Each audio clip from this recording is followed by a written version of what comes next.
आपने आईबीएम में, ओरेकल, रैकस्पेस में और अमेरिका की बड़ी बड़ी कंपनीज में काम किया। क्या मतलब करना पड़ता है स्टूडेंट्स को ताकि वो भी इन कंपनीज के लिए अप्लाई करें और वहां पे जॉब्स हासिल करें? मुझे ऐसा किसी अमेरिकन की तरफ से कभी भी प्रेशर नहीं मिला to do something which I am not comfortable. IT के अंदर ट्रेंड्स चेंज होते रहते हैं, जिस तरह अभी आजकल एआई का काफी ट्रेंड है। सारी बड़ी कंपनीज जो हैं वो एआई में हायरिंग कर रही हैं, लेकिन अगर आज मैं सीआरएम सीबल की अपॉर्चुनिटी ढूंढने की कोशिश करूं तो मुझे कोई हायर नहीं करेगा। तो वर्क कल्चर थोड़ा ज्यादा वर्कोहॉलिक है compare to let's say Middle East और इवन ऑस्ट्रेलिया। हम अपने पाकिस्तानी सोसाइटी में देखते हैं कि पेरेंट्स की तरफ से सर्टन प्रोफेशंस की तरफ काफी पुश होता है कि भाई आपने ये इंजीनियर ही बनना है या आपने डॉक्टर ही बनना है। किसी भी कामयाबी का आगाज है ना, वो ख्वाब से ही होता है। अपने बच्चों को जो भी उनका इंटरेस्ट है वो फॉलो करने दें।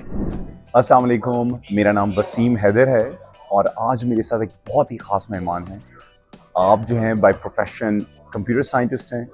दुनिया की बेहतरीन कंपनीज़ में, अमेरिका की टॉप कंपनीज़ आईबीएम, ओरेकल, रैकस्पेस में अपने काम किया। आइए आज इनसे बात करते हैं। अस्सलाम वालेकुम। वालेकुम अस्सलाम, कैसे हैं वसीम? ठीक ठाक हैं आप? शुक्र अल्लाह का। आप सुनाइए, खैरियत से आप? अल्लाह का शुक्र है। तो असद भाई, please tell my audience a little bit about yourself. मेरा ताल्लुक लाहौर से है और स्कूलिंग ज़्यादातर लाहौर से ही मेरी हुई। वहाँ पे एक अल्लामा इकबाल टाउन में एक स्कूल है, एलडी मॉडल हाई स्कूल के नाम से। स्कूलिंग मैंने वहाँ कंप्लीट की। स्कूलिंग के बाद अल्लाह का शुक्र है कि मुझे अपॉर्चुनिटी मिली गवर्नमेंट कॉलेज में पढ़ने की, तो इंटरमीडिएट मैंने गवर्नमेंट कॉलेज से किया। और असल में जब मैं स्कूल में था तभी क्योंकि मैं मैथ्स में बहुत अच्छा था, तो मेरे एक इंस्ट्रक्टर ने मुझे ये रिकमेंडेशन दी कि तुम्हारा मैथ्स अच्छा है तो अगर तुम कंप्यूटर साइंस में जाओ तो तुम्हारे लिए बहुत अच्छा रहेगा। तो मेरे ज़हन में तब से मैट्रिक के टाइम से बैठ गया होता कि अच्छा भाई मैंने तो फास्ट ही जाना है। तो अल्लाह का शुक्र है, फिर मैंने फास्ट का एडमिशन टेस्ट दिया, फास्ट में एडमिशन हो गया। तो अंडर ग्रेजुएट मैंने कंप्यूटर साइंस में फास्ट से कंप्लीट किया। उसके बाद 1-2 साल इंडस्ट्री में जॉब की, लोकल इंडस्ट्री में। फिर अल्लाह का शुक्र है कि मुझे एक अपॉर्चुनिटी मिली स्कॉलरशिप पे मास्टर्स करने की। मैंने उस स्कॉलरशिप के लिए अप्लाई किया, ऑसेट स्कॉलरशिप के लिए। अल्लाह का शुक्र है मुझे स्कॉलरशिप मिल गई। फिर हम लोग कार्नेगी मेलन गए, वहाँ से मास्टर्स किया आईटी इंफॉर्मेशन टेक्नोलॉजी मैनेजमेंट में। तो अल्लाह का शुक्र है कि एकेडमिक कैरियर का एक्सपीरियंस काफ़ी अच्छा रहा। उसके बाद उनको स्कॉलरशिप की रिक्वायरमेंट होती है कि आपने 2 साल के लिए पाकिस्तान जाना है। तो फिर मैं पाकिस्तान वापस आ गया। पाकिस्तान आके मैं जॉब वगैरह देख रहा था। तो मुझे आईबीएम में एक बहुत इंटरेस्टिंग रोल, उनकी आईबीएम सीआरएम टीम एक्सपैंड कर रहा था, तो उसमें मुझे काफ़ी इंटरेस्टिंग रोल मिल गया। मैंने आईबीएम में जॉब स्टार्ट कर दी। तो ऑल दो रिक्वायरमेंट 2 साल की थी पाकिस्तान में रहने की, लेकिन क्योंकि आईबीएम में जॉब बहुत अच्छी जा रही थी, प्रोजेक्ट्स बहुत अच्छे थे, लर्निंग अपॉर्चुनिटी बहुत अच्छी थी, तो मैं फिर आईबीएम में काम करता रहा तकरीबन 4 साल तक। 4 साल के बाद 2 साल की रिक्वायरमेंट भी पूरी हो गई थी और कुछ अमेरिका में अपॉर्चुनिटीज़ लाइन अप हो रही थी। तो फिर मैंने सोचा कि I think it's a good time. फिर इसी तरह यूएस आया, तो यूएस में 2-3 बड़ी कंपनी से ऑफर थी। ओरेकल से ऑफर थी, डेलॉयट कंसल्टिंग से ऑफर थी। और कंसल्टिंग में जो है वो डेलॉयट जो है वो नंबर 1 कंसिडर होती है across the board. Deloitte consulting में ऑफर थी, एक और थर्ड कंपनी से ऑफर थी। तो जब थर्ड कंपनी से ऑफर की कॉल आई तो मैंने उनको पहले ही बता दिया कि मैं ऑलरेडी डेलॉयट और ओरेकल में चूज़ कर रहा हूँ। तो उनसे मैंने माजरत करी क्योंकि मेरा एरिया ऑफ एक्सपर्टीज जिस प्रोडक्ट पे था वो सीआरएम सीबल प्रोडक्ट थी, वो ओरेकल की प्रोडक्ट थी। तो it made a lot of sense कि मैं ओरेकल चला जाऊँ। तो फिर मैंने डिसाइड किया कि मैं ओरेकल ज्वाइन कर लेता हूँ। अल्हम्दुलिल्लाह ओवरऑल एक्सपीरियंस बहुत अच्छा रहा। फिर ओरेकल में 4 साल काम किया। ओरेकल के बाद रैक स्पेस के पास एक ओरेकल की बिजनेस लाइन थी, उनके पास कुछ ओरेकल की इम्प्लीमेंटेशन थी। फिर मैंने रैक स्पेस के थ्रू उन इम्प्लीमेंटेशंस पे काम किया।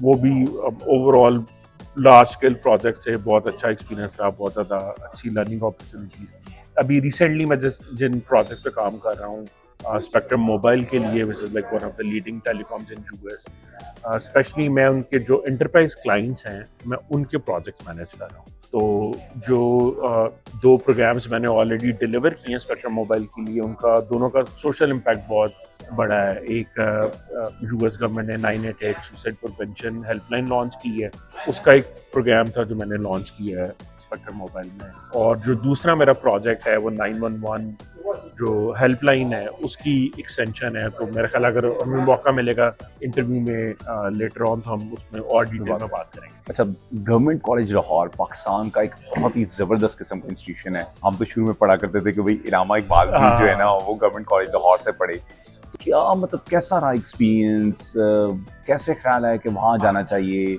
और फिर वहाँ क्या सीखा, क्या पढ़ा, बताइए। हाँ जी, जिस तरह आपने जिक्र किया कि बहुत बड़े बड़े नाम गवर्नमेंट कॉलेज से आए हैं, तो जब मैं गवर्नमेंट कॉलेज गया तो कभी कभी सोचा करता था कि भाई वो क्या चीज़ है जो गवर्नमेंट कॉलेज को गवर्नमेंट कॉलेज बनाती है, कि भाई ये टॉपिक क्यों है। तो और आपको एक इंटरेस्टिंग वाक़या सुनाऊं कि मैं जब ग्रेजुएट होने वाला था गवर्नमेंट कॉलेज से, तो मेरे एक इंस्ट्रक्टर है, उनसे मेरा बहुत अच्छा मुलाकात थी। तो मैं उनसे मिलने के लिए उनके रूम में गया तो वो अवेलेबल नहीं थे। तो उनके जो साथ वाले इंस्ट्रक्टर हैं उनका रूम खुला हुआ था, तो उन्होंने मुझे देखा, मुझे कहते हैं कि आ जाओ मेरे रूम में ना वेट कर। सही सही। तो मैं उनको रूम में वेट करने के लिए बैठ गया। तो उन्होंने मुझसे थोड़ी सी जिस तरह चिट चैट होती है शुरू की। उन्होंने कहा कि अच्छा भाई ठीक है, सेशन ख़त्म हो रहा है और कैसा टाइम रहा ये गवर्नमेंट कॉलेज में ना। तो उन्होंने मुझसे एक बड़ा इंटरेस्टिंग क्वेश्चन पूछा। उन्होंने कहा कि तुमने गवर्नमेंट कॉलेज में ना 2 साल में क्या सीखा। तो मैं थोड़ा सा ये सोच रहा हूँ कि यार मतलब इस पॉइंट ऑफ व्यू से कभी सोचा नहीं। तो मैंने उन्हें कहा कि मेरे पास आपके सवाल का अभी तो जवाब नहीं है। तो खैर लेकिन वो सवाल मेरे साथ ना रह गया। तो मैं अगले कुछ हफ्ते या कुछ महीने मैं वो सवाल दिमाग में चलता रहा। मैं सोचता रहा कि भाई मैंने गवर्नमेंट कॉलेज में क्या सीखा है, कि मैं गवर्नमेंट कॉलेज की बजाय मैं पाकिस्तान के किसी भी और कॉलेज में जाता तो डिफरेंस क्या है ना। तो फिर मुझे उस कुछ हफ्ते कुछ महीने के बाद मुझे उसका जवाब ये मिला कि गवर्नमेंट कॉलेज ने मुझे ख्वाब देखना सिखाया। Very good. वो एक डिफरेंशिएटिंग फैक्टर था कि गवर्नमेंट कॉलेज में जब मैंने अपनी जो टाइम गुजारा, पढ़ाई तो उसी तरह थी जिस तरह दूसरी जगहों की तरह दूसरे कॉलेजेस में होती है, लेकिन वो डिफरेंशिएटिंग फैक्टर था कि गवर्नमेंट कॉलेज में ख्वाब देखना सिखाया। वो आई थिंक दैट वाज। तो थोड़ा सा और इलेबोरेट कीजिए कि मतलब ख्वाब देखना क्यों ज़रूरी है। लेकिन किसी भी चीज़ की किसी भी कामयाबी की जो का आगाज़ है ना वो ख्वाब से ही होता है। कि आप पहले ख्वाब देखते हैं, आप किसी चीज़ को एनविजन करते हैं, तो फिर उसके बाद आप उस पर एक्शन ले सकते हैं और कामयाबी की मनाजिल तय करते करते कामयाब हो सकते हैं। अच्छा, जब 15-20 साल पहले जब आप फास्ट में थे, फास्ट कंप्यूटर साइंस उस वक्त बहुत ही ज़बरदस्त और बहुत ही एक टॉप रैंक डिपार्टमेंट और टॉप रैंक यूनिवर्सिटी थी। तो वहाँ कैसा रहा आपका टाइम और क्या सीखने का मौका मिला, और कुछ बताइए उसके बारे में। जिस तरह मैंने जिक्र किया कि मेरा मैथ्स, जनरल मैथ्स बहुत अच्छा था शुरू से। जब मैंने फास्ट में प्रोग्रामिंग वगैरह शुरू की, कुछ और कोर्सेज थे, assembly language programming, computer logic design, उन सब में मैथ का काफ़ी अमल दखल था। तो मेरे कोर्सेज वगैरह बहुत अच्छे जा रहे थे क्योंकि मेरा मैथ्स का बैकग्राउंड अच्छा था। तो फास्ट में बहुत अच्छा टाइम गुजरा। अच्छा, मतलब पाकिस्तान, मुझे पता है कि पाकिस्तान से इंडिया और इंडिया से सऊदी अरेबिया और फिर ऑस्ट्रेलिया और फिर अमेरिका, तो ये जो पाकिस्तान से जो थोड़ा सा इंडिया का सफ़र था, इसको थोड़ा ज़रा बताइए हमें कि कैसा रहा, आपने इंडिया का सफ़र क्यों किया। अच्छा, जिस तरह मैंने बताया कि मैं मैथ्स में बहुत अच्छा था, तो उसकी वजह से मैं प्रोग्रामिंग स्किल्स मेरी बहुत अच्छी थी। तो मैं बहुत सारे नेशनल इंटरनेशनल कॉम्पिटिशन में पार्टिसिपेट करता था। प्रीटी मच के पाकिस्तान में जितने भी नेशनल लेवल के इंस्टीट्यूट्स हैं, नम्स, GIK, फास्ट के दूसरे कैंपसेस, उनमें प्रोग्रामिंग कॉम्पिटिशन होते थे, मैं उनमें पार्टिसिपेट करता था। तो इसी तरह GIK में जो उनका नेशनल लेवल का कंपटीशन है उसमें मैंने पार्टिसिपेट किया, उसमें हमारी टीम का फर्स्ट प्राइज़ था। तो कुछ इंटरनेशनल कॉम्पिटिशन्स भी मैं पार्टिसिपेट कर रहा था। तो ये कंपटीशन IIT बॉम्बे में हो रहा था। और अगर आप लोगों को पता हो कि IIT जो है वो इंडिया के टॉप इंस्टीट्यूट्स हैं। बिल्कुल सही। और इवन विद इन IIT जो IIT बॉम्बे है ना, उसकी क्लास ही बिल्कुल डिफरेंट है। तो IIT बॉम्बे में ये कंपटीशन था। उन्होंने पहले कंपटीशन का एक ऑनलाइन राउंड था। सही। तो ऑनलाइन राउंड में हमारी टीम की 3rd पोजीशन थी ऑल एशिया। तो उन्होंने फिर हमें ऑन कैंपस कंपटीशन के लिए इनवाइट किया। तो इस तरह मेरा इंडिया जाना हुआ। और इंडिया का भी उसका एक्सपीरियंस इट वाज अमेजिंग। तो यानी अब एक पाकिस्तानी होने के नाते से और as a student, young student, तो मतलब इंडिया जाना है और फिर यूनिवर्सिटी की सपोर्ट और फिर वीज़ा लेना और फिर वहाँ ट्रैवल करना, फिर वहाँ पे चंद दिन रहना और यूनिवर्सिटी में और आगे पीछे जाना, उसके बारे में कुछ बताइए हमारे नाज़रीन को। अच्छा, आई एम श्योर के और भी स्टूडेंट्स जाते होंगे, उनका एक्सपीरियंस अच्छा रहता होगा। लेकिन क्योंकि हम आईआईटी बॉम्बे जा रहे थे तो हमारा तो एक्सपीरियंस बिल्कुल वीआईपी लेवल था। फॉर एग्जांपल, जब हमें वीज़ा चाहिए था इंडिया जाने के लिए, तो हमने पता किया कि वो 2-3 महीने का प्रोसेस है, तो हमारा कंपटीशन आ रहा था, तो हम वेट नहीं कर सकते थे। अच्छा, हमने देखा कि इनकी कॉन्सुलेट है इस्लामाबाद में, हम चले गए वहाँ पे। कॉन्सुलेट में हम विंडो पे खड़े हुए हैं, हमारी बारी आई, उन्होंने पूछा कि जी कहाँ जाना, मतलब इंडिया क्यों जा रहे हैं। हमने कहा इस तरह कॉम्पिटिशन है। उन्होंने कहा कि अच्छा ये प्रोसेस है 2-3 महीने का। एक्सप्लेन किया हमें, आप वीज़ा अप्लाई कर दें, 3 महीने बाद वीज़ा मिल जाएगा। हमने उसको वीज़ा ऑफिसर को एक्सप्लेन किया कि अगर आज हमें वीज़ा नहीं मिलेगा ना, तो हम कंपटीशन में पार्टिसिपेट नहीं कर सकते। तो मुझे कहता है अच्छा चलें ठीक है, मैं ना देखता हूँ। अभी चाहिए हमें वीज़ा। हाँ, हमने उन्हें कहा कि भाई हमें अभी चाहिए वीज़ा। तो अब थोड़ी देर बाद ना हमें जो हाई कमिश्नर है उसके पास ले गया। तो उसको हमने इस तरह लेटर दिखाया कि आईआईटी बॉम्बे में कंपटीशन हो रहा है और हमारी ऑल एशिया में 3rd पोजीशन है, तो we have to get visa today. तो कहता है अच्छा चले ठीक है, आप अपने डॉक्यूमेंट्स वगैरह छोड़ दें मेरे पास, तो मैं देखता हूँ मैं क्या करूँ। तो फ्राइडे का दिन था और हम लोग बाहर निकले। इस तरह इस्लामाबाद में ब्लू एरिया पे सेवर पुलाव है। अच्छा जी जी। तो हमने वहाँ पे खाना शाना खाया। खाना खाने के बाद चाय वगैरह पी रहे।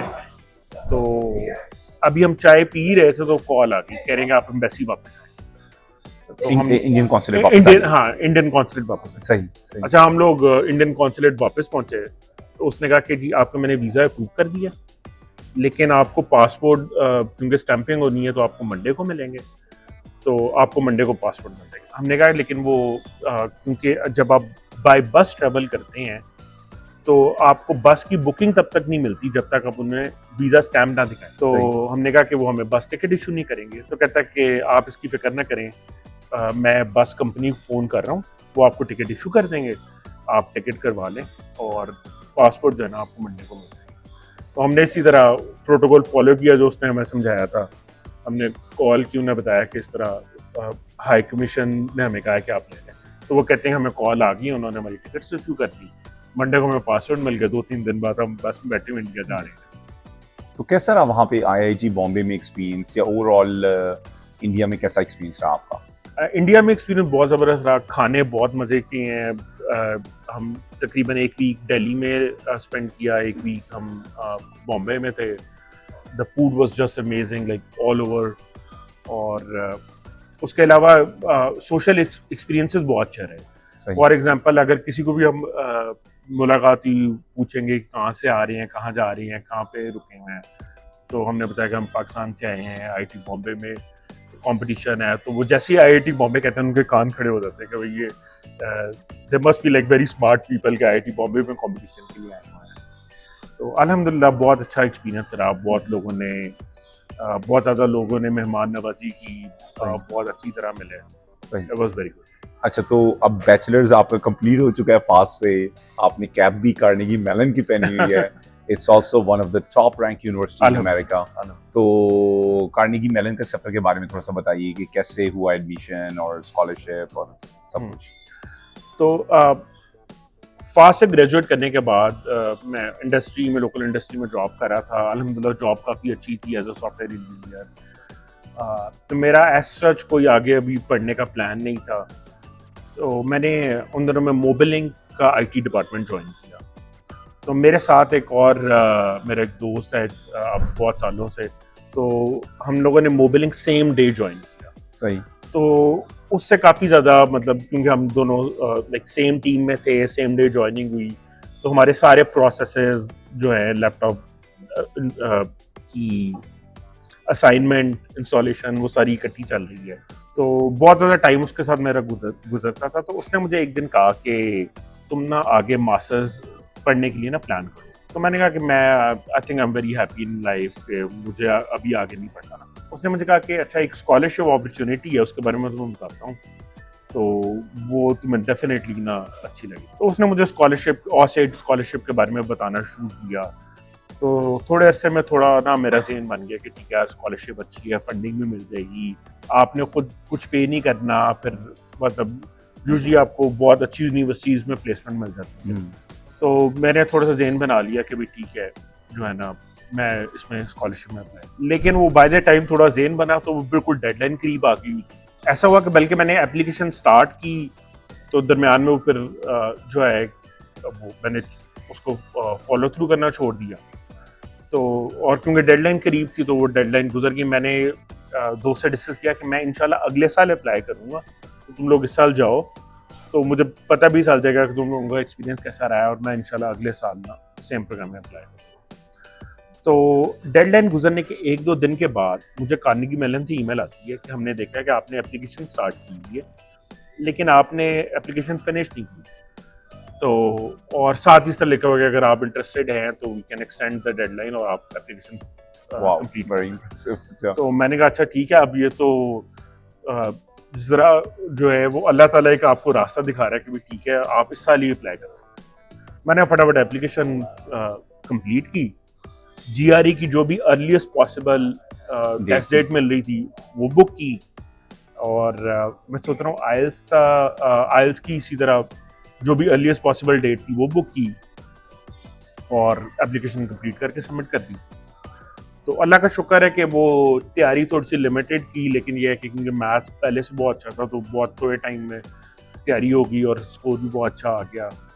इसी तरह आइल्स वगैरह में भी स्कोर अल्लाह का शुक्र है अच्छा आ गया। तो करते करते बिल्कुल लास्ट स्टेप्स पे बिल्कुल 11th आवर पे जाके स्कॉलरशिप अप्रूव हो।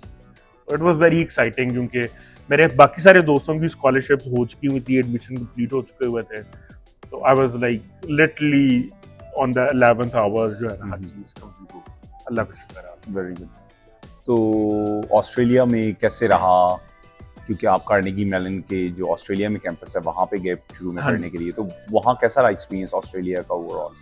ऑस्ट्रेलिया का experience once again it was my first home away from home. तो वहाँ पे बहुत अच्छा रहा, ख़ासतौर पे हम लोग एडिलेड में थे। Temperature wise very similar to the weather in Lahore.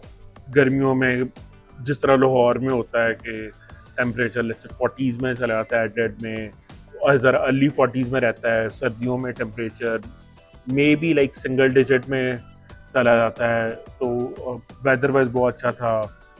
थोड़ी सी हमारी पढ़ाई की रूटीन टफ थी, लेकिन उसके अलावा वी एंजॉयड अ लॉट। फिर क्रिकेट फॉलोइंग नेशन है, क्रिकेट प्लेइंग नेशन है, तो वहाँ पे क्रिकेट मैचेस वगैरह देखना। और एक जो बहुत इंटरेस्टिंग चीज़ हुई हमारे ऑस्ट्रेलिया में स्टे के दौरान, मैं वहाँ पे 2009 में था, and that was the year Pakistan won T20 world cup. अच्छा अच्छा। So like everyone was talking about कि वर्ल्ड कप हो रहा है, और फिर जब पाकिस्तान जीत गया तो जाहिर है कि everyone knew about cricket, everyone knew about world cup taking place, and like we won the world cup. So that was very good. अच्छा, मेरे बहुत से ऑडियंस जो हैं वो computer science, computer engineering, information technology से रिलेटेड हैं। इधर वो पढ़ रहे हैं या ग्रेजुएट्स हैं और जॉब्स देख रहे हैं। तो अब आपने मतलब IBM में पाकिस्तान और सऊदी अरब और फिर ऑरेकल और रैक स्पेस में और दुनिया की अमेरिका की बड़ी बड़ी कंपनीज में काम किया। तो एक अपना एक्सपीरियंस भी बताइए और फिर मेरे ऑडियंस को भी आप कुछ टिप्स दीजिए कि how they can find jobs in those big companies, what they are exactly looking for. क्या मतलब करना पड़ता है स्टूडेंट्स को या रीसेंट ग्रेजुएट्स को ताकि वो भी इन कंपनीज के लिए अप्लाई करें और वहाँ पे जॉब्स हासिल करें। एक बात तो ये कि आईटी के अंदर ट्रेंड्स चेंज होते रहते हैं। जिस तरह अभी आजकल एआई का काफ़ी ट्रेंड है, तो ऑलमोस्ट मेरा ख्याल है ये सारी बड़ी कंपनीज जो हैं वो एआई में हायरिंग कर रही हैं। आप जब भी यूएस आने का प्लान करें तो डिपेंडिंग अपॉन उन दिनों में कौन सी टेक्नोलॉजीज हॉट हैं, ट्रेंड में हैं, तो यू हैव टू लाइक पे क्लोज अटेंशन टू दैट कि आपकी स्किल सेट उस डोमेन में है।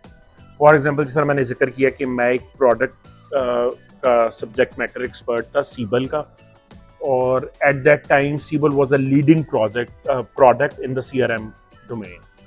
तो इसलिए मुझे यूएस में आके जॉब अपॉर्चुनिटीज़ ढूंढने में बहुत आसानी रही कि मैं अपनी सीवी पे लिखूंगा कि मैं CRM सीबल सर्टिफाइड हूँ, मैंने CRM सीबल में ये 5 प्रोजेक्ट्स किए हैं, ठीक है। सही। अब लेकिन अगर आज मैं CRM सीबल की अपॉर्चुनिटी ढूंढने की कोशिश करूँ तो मुझे कोई हायर नहीं करेगा, क्योंकि ट्रेंड चेंज हो गया, टेक्नोलॉजी चेंज हो गई। तो इसी तरह डिफरेंट प्रोडक्ट्स, डिफरेंट टेक्नोलॉजीज आती रहती हैं और जाती रहती हैं। तो मेरा ख्याल है कि जो बिग टेक अवे है वो ये है कि आपने ये देखना है कि कौन सी टेक्नोलॉजी इन है, किस टेक्नोलॉजी की US मार्केट में डिमांड है, आप उस पर फोकस करें, उसमें अपने स्किल सेट डेवलप करें। तो डेफिनेटली IT में बहुत ज़्यादा और बहुत अच्छी हाईली पेड अपॉर्चुनिटीज़ अवेलेबल है। अच्छा, क्योंकि मेरा जो यूट्यूब चैनल है वो एजुकेशन से रिलेटेड है। अब आपने मतलब डिफरेंट कंट्रीज़ में पढ़ा भी है और मतलब काम भी किया है। जो स्टूडेंट्स हैं, आप उनको क्या पैगाम देंगे या उनके पेरेंट्स को क्या पैगाम देना चाहेंगे पढ़ाई के हवाले से? अच्छा, उसी में मैं स्कूल में बहुत ही समझ लें कि एवरेज स्टूडेंट था। बिल्कुल सही। मेरे सारे सब्जेक्ट्स में मार्क्स एवरेज ठीक आ जाते थे नंबर, लेकिन कोई आउटस्टैंडिंग मार्क्स नहीं आते थे। सिर्फ ये था कि मेरे मैथ्स में ऑलवेज लाइक 99 होंगे, 100 होंगे, या हाईएस्ट मार्क्स क्लास में मैथ्स में मेरे होंगे। जब लेट्स से स्कूल में आपने 8 सब्जेक्ट पढ़ने हैं, उनमें मैथ में मेरे 100 है, बाकी सब में जो हैं वो अबव एवरेज हैं, तो मतलब एक डिसेंट सा स्कोर बन गया। अच्छा, जब मैं गवर्नमेंट कॉलेज में गया तो अब मैंने ज़ाहिर है कि सब्जेक्ट चूज़ करने हैं, तो मैंने वो सब्जेक्ट चूज़ किए जो मैथ रिलेटेड है, जिस तरह मैथ्स हो गया, स्टैट्स हो गया। तो मेरे मार्क्स थोड़े से ओवरऑल ग्रेड थोड़ा सा बेहतर होना शुरू हो गया, क्योंकि अब मैं फोकस कर रहा हूँ अपनी स्ट्रेंथ्स पे। जब मैं पास गया, अब जाहिर है कि सिलेक्शन वहाँ पे और थोड़ी ज़्यादा मुझे सिलेक्शन मिल गई कि अब मैं प्रोग्रामिंग के कोर्सेज हैं या जो इलेक्टिव्स हैं मैं वो पढ़ रहा हूँ जो मैथ रिलेटेड है। तो मेरे थोड़े से ओवरऑल स्कोर्स और ग्रेड्स और थोड़े बेहतर होना शुरू हो। राइट। और इवेंचुअली जब मैं कार्नेगी मेलन में गया तो अब तो बिल्कुल यानी कि एक स्पेशलाइज फील्ड है मेरे पास, बिल्कुल स्पेशलाइज कोर्सेज हैं और एक बड़ा पूल है कोर्सेज का, जिनमें से मैंने सिर्फ अब जो मेरी एरिया ऑफ स्ट्रेंथ के कोर्स है मैंने वो ले लिया। तो उधर मेरे ग्रेड्स और अच्छे हो गए। तो फॉर एग्जांपल मेरा कार्नेगी मेलन में जो GPA है वो पूरा 4.0 है। और मैं अपनी एक्सपीरियंस की बेस पे पेरेंट्स को, अपने सर्कल में अपने कजन्स को ये सजेस्ट करता हूँ, दूसरे स्टूडेंट्स को सजेस्ट करता हूँ कि आप हमेशा अपनी एरिया ऑफ स्ट्रेंथ पे फोकस करें। तो जैसे जैसे आप स्पेशलाइज्ड फील्ड में जाते जाएंगे, जैसे जैसे आपका एरिया ऑफ स्पेशलाइजेशन बढ़ता जाएगा, उस तरह आपकी परफॉर्मेंस, आपके ग्रेड्स इंप्रूव होते हैं। तो मेरी पेरेंट्स को भी यही सजेशन है कि अपने बच्चों को जो भी उनका इंटरेस्ट है वो फॉलो करने दें। जो जिस भी एरिया में, जिस भी सब्जेक्ट में वो ज़्यादा स्ट्रॉन्ग है उनको वो पढ़ने दें। तो होगा ये कि जैसे जैसे वो मैट्रिक, FA, BA, मास्टर्स में जाएंगे, उस तरह उनके ग्रेड्स आप देखेंगे कि इम्प्रूव हो। तो इसी बात को मैं मतलब थोड़ा सा ऐड करना चाहूँगा कि यानी अगर कोई बच्चा जो है वो बिजनेस माइंडेड है या बिजनेस में बहुत अच्छा है, तो अब पेरेंट्स कहें कि नहीं बेटा आप डॉक्टर बन जाओ या आप इंजीनियर बन जाओ, या इसी तरह कोई बंदे का बहुत मतलब मैथमेटिकल बैकग्राउंड है या इंजीनियरिंग से रिलेटेड है और आप पेरेंट्स उसको फोर्स करें कि नहीं आप मेडिकल डॉक्टर बन जाओ, हाँ, तो हो सकता है वो इतने सक्सेसफुल ना हाँ हो। जी, हम अपने पाकिस्तानी सोसाइटी में देखते हैं कि पेरेंट्स की तरफ से सर्टन प्रोफेशंस की तरफ काफ़ी पुश होता है कि भाई आपने ये इंजीनियर ही बनना है या आपने डॉक्टर ही बनना है। और US में भी, not in large in society और कम्युनिटी, बट पाकिस्तानी और इंडियन जो कम्युनिटीज़ हैं उनके अंदर आप ये देखेंगे कि थोड़ी सी ड्राइव होती है कि अपने बच्चे को हमने डॉक्टर ही बनाना है या सर्टन फील्ड में भेजना है। तो मेरी जनरली स्पीकिंग यही सजेशन होती है कि आप बच्चे को फोकस करने दें अपनी एरिया ऑफ स्ट्रेंथ पे, और इंशाल्लाह they are gonna do very well in their careers. अच्छा, ओवरऑल जो बच्चे पाकिस्तान से और बाकी कंट्रीज से अमेरिका आते हैं तो उनको बहुत कल्चरल शॉक मिलता है, क्योंकि अमेरिका एक बहुत मल्टी कल्चरल सोसाइटी है। फिर यहाँ का माहौल, यहाँ का रहना सहना, यहाँ की तालीम, यहाँ की जॉब, हर चीज़ डिफरेंट है। उसको ये बच्चे कैसे कोप करें, उसके साथ कैसे यानी एक अच्छे अंदाज में और जल्दी से जल्दी उस माहौल में रच बस जाएं, उसके बारे में आप क्या कहेंगे? सही है। अच्छा, मैं थोड़ा सा ना सोचने वाला बनता हूँ कि मैं डिफरेंट चीज़ों पे मैं सोचता रहता हूँ। तो फॉर एग्जांपल जब मैं अमेरिका आया तो मेरे जहन में ये बात चलती रहती थी कि मैं वो फैक्टर्स या वो चीज़ें ऑब्जर्व करूं जो अमेरिका को नंबर 1 बनाते हैं पूरी दुनिया में। तो मैं मतलब अपने ऑफिस में, सोशल गैदरिंग्स में ये बात या चीज़ें ऑब्जर्व करने की कोशिश करता था। वंस अगेन वही बात कि मेरे जहन में ये सवाल था, वो कई हफ्तों कई महीनों तक चलता रहा और मैं चीज़ें नोट करता रहा। तो कुछ हफ्ते कुछ महीने बाद मुझे ये बात रियलाइज हुई कि जो अमेरिका की वेलकमिंग नेचर है कि कोई भी कहीं से आ जाए, कोई ये वेलकम करते हैं और उसके टैलेंट की बेस पे उसको अपॉर्चुनिटीज प्रोवाइड करते हैं। तो मेरा ख्याल है that makes US the number 1 country in the world. तो एक तो मैंने ये चीज़ नोट की, जिस तरह अभी आपका क्वेश्चन था कि जो लोग यूएस आ रहे हैं या आना चाहते हैं, तो उनके लिए एक पैगाम तो ये है कि US by and large US society जो है ना वो बहुत ज़्यादा वेलकमिंग है। तो आपको एज सच यहाँ कोई सेटल होने में मेरा नहीं ख्याल को मसले मसाइल पेश है। अच्छा, मैंने अपने जितनी भी मेरे सोशल इंटरेक्शन हुए उसमें ये देखा है कि जो अमेरिकन हैं, अगर आप उनको अपनी बाउंड्रीज बताएं ना तो they respect it a lot. बल्कि आपकी भी बहुत ज़्यादा रिस्पेक्ट, पहले से ज़्यादा रिस्पेक्ट करते हैं कि अगर उन्हें इस बात का पता हो कि आपके सर्टन प्रिंसिपल्स हैं, आपकी सर्टन बाउंड्रीज हैं, तो वो आपकी बहुत ज़्यादा रिस्पेक्ट करते हैं। मुझे एज सच कभी भी किसी अमेरिकन की तरफ से कभी भी प्रेशर नहीं मिला to do something which I am not comfortable. एक चीज़ मैं और यूएस मूव होने के हवाले से जिक्र करना चाहूँगा कि जिस तरह मैं अभी कह रहा था कि बहुत ज़्यादा वेलकमिंग है, तो आपको एज सच सोसाइटी में, कम्युनिटी में इंटीग्रेट करने में कोई मसले मसाइल नहीं होंगे। लेकिन वर्क कल्चर के पॉइंट ऑफ व्यू से America is very much workaholic. तो अगर आप कहीं से भी आ रहे हैं तो Americans they work really really hard compare to like other countries, what I have learn from my friends. तो थोड़ा सा ये है कि अमेरिका में, और मैं खुद क्योंकि और मुल्कों में रहा भी हूँ, तो वर्क कल्चर थोड़ा ज़्यादा वर्कोहॉलिक है compare to let's say middle east और even Australia. Well, with that being said, thank you very much. बहुत शुक्रिया आपका, आपके Thank you, वक्त का। Wasim. It was We really really nice talking appreciate to it. you. Thank you very much. Have a good day.